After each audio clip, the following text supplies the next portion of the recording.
Şam qozasının tərkibində polifenollar və steroidə bənzər maddələr var. Həmçinin tərkibində C vitamini, K vitamini və dəmiri qeyd edə bilərəm ki, bəzən olub ki, biz onu təyin eləmişik, bir ay istifadə etdikləri zamanı şam qozasının bəhməzi qanın miqdarına da təsir göstərmiş ola bilər. Və bəzən də özümüz bilirik ki, davamlı xroniki bronxiti olan insanlarda adi qrip kimi virus infeksiyalarına yoluxduqları zamanı öskürək günlərlə, həftələrlə davam etmiş ola bilər.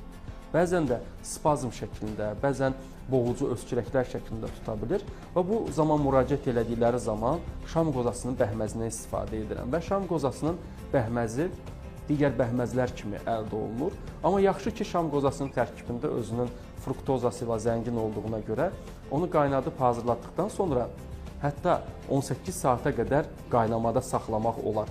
Və o hazırlandıqdan sonra onu əlavədən kənardan şəkər istifadə etməyi tövsiyə etmirəm. Çünki əgər şam qozasının özünün öz dadı çıxırsa və insanlar da çox rahat şəkildə onu istifadə edə bilirlər. Bəzən bir sıra bitkilər var ki, bronx genəldici təsirlər göstərir. Məsələn, bu da şam qozasının tərkibindəki olan steroidə bənzər maddələrin hesabına eyni nəticəyə gətirib çıxarda bilir ki, məsələn, bəlğəmin xasiyyətində, xaric olunmasında, ifrazatının artırılmasında böyük rol oynayır.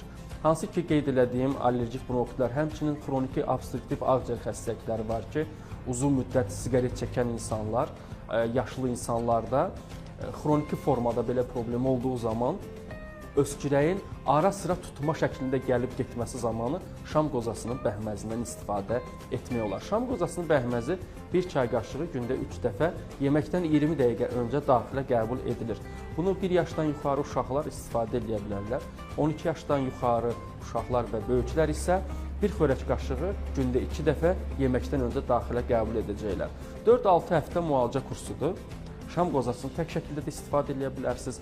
Bir sıra bitkilərlə və arı məhsullarından istifadə olunması zəruridir. Məsələn, şam qozasını propolis gövhəri ilə bərabər istifadə etdikdə həm antibakterial özəlliyi olur, həm öskürəyi aradan götürür.